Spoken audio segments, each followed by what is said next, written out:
Most men don't lose relationships because they don't love deeply. They lose them because they never learned how to understand themselves emotionally. They assume love is logical. They assume effort is enough. They assume silence means strength, and slowly, without realizing it, they repeat the same patterns with different women until one day the pattern becomes impossible to ignore. That's where this conversation begins.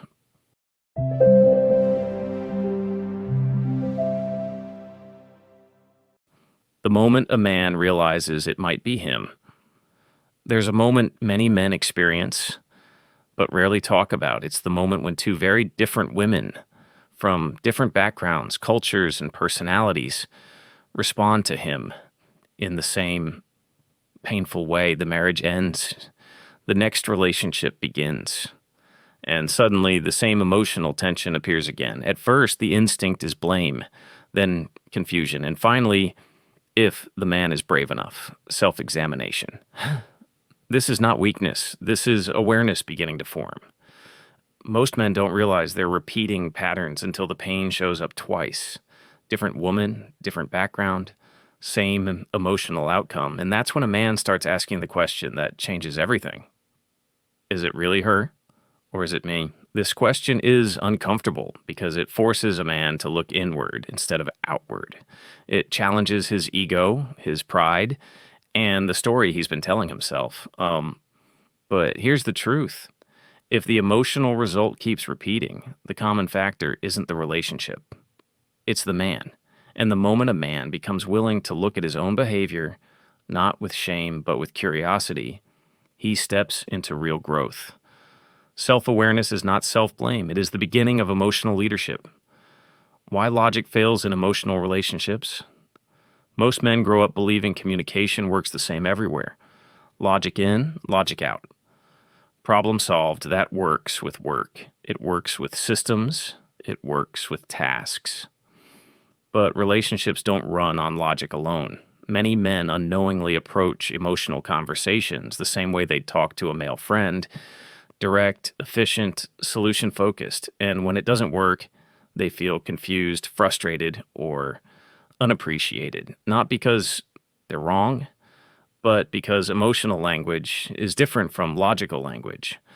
What a daughter teaches a man about emotional intelligence.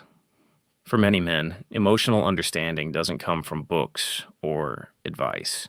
It comes from fatherhood, especially having a daughter. A daughter doesn't respond to correction the way a son might. She responds emotionally first when she's hurt. She doesn't need explanation. She needs reassurance, safety, and presence. And when a father learns how to calm his daughter, not by force, but by empathy, something shifts inside him. He realizes emotions aren't obstacles. They're signals. A daughter teaches a man something no book ever could. When she's upset, logic doesn't work. Raising your voice doesn't work. Explaining doesn't work. What works is presence. A father learns that calming emotions doesn't mean losing authority. It means creating safety. And that lesson matters far beyond parenting, because many adult relationships fail for the same reason. Men try to solve emotions instead of understanding them. Emotion isn't weakness, it's communication. When a man learns to respond emotionally without losing himself, he doesn't become smaller. He becomes grounded, and grounded men don't create fear. They create trust, swallowing the ego without losing masculinity. There's a myth that emotional growth requires a man to give up his masculinity. That's false. Real masculinity isn't about dominance or control. It's about self-regulation. Swallowing pride doesn't mean becoming passive. It means choosing growth over reaction. A man who can pause, reflect, and adapt is not weak. He is dangerous in the best possible way, what men actually need, but rarely ask for. Men are often described as complicated. In reality, they're emotionally simple, but socially conditioned to hide their needs. Two emotional needs stand above all others: respect, appreciation, not obedience, not praise, not ego stroking. Respect means being trusted as a leader in his domain. Appreciation means being seen for the effort he gives. When a man feels respected, he feels steady. When he feels appreciated, he feels energized. Men don't need endless praise. They need two things most people underestimate: respect and appreciation. Respect tells a man, I trust your judgment. Appreciation tells him, your effort matters.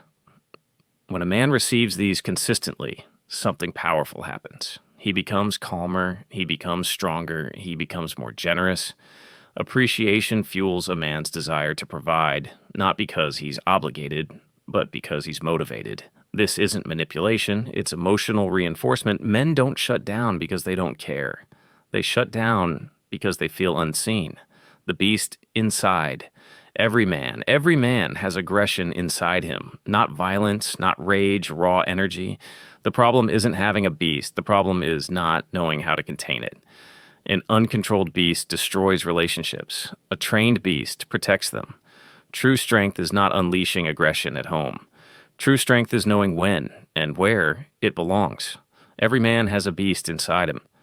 Aggression, drive, intensity. The question isn't whether it exists. The question is whether the man controls it or lets it control him.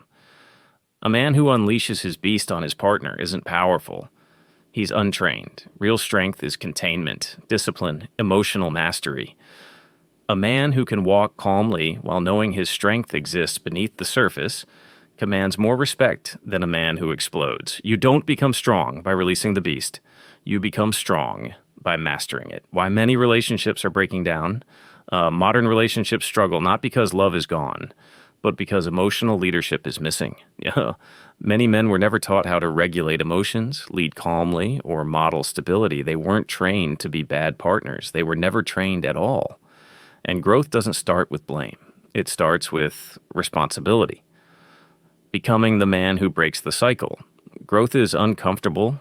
It requires humility. It requires reflection. It requires patience. But the man who chooses growth doesn't just improve relationships. He improves generations, because emotionally grounded men don't just raise better partners. They raise better children. A man doesn't change when it's easy. He changes when the cost of staying the same becomes unbearable. Growth isn't about perfection. It's about responsibility. When a man learns emotional control, respect, appreciation, and self-mastery, he doesn't just save relationships. He breaks generational cycles. Because children don't learn from words, they learn from regulation. The strongest men are not the loudest. They are the most self-led. If you're listening to this and something resonates, take your time with it. Growth isn't rushed, it's practiced. And if this conversation helped you reflect, consider staying connected to this space. This work isn't about fixing men. It's about helping men remember who they're capable of becoming.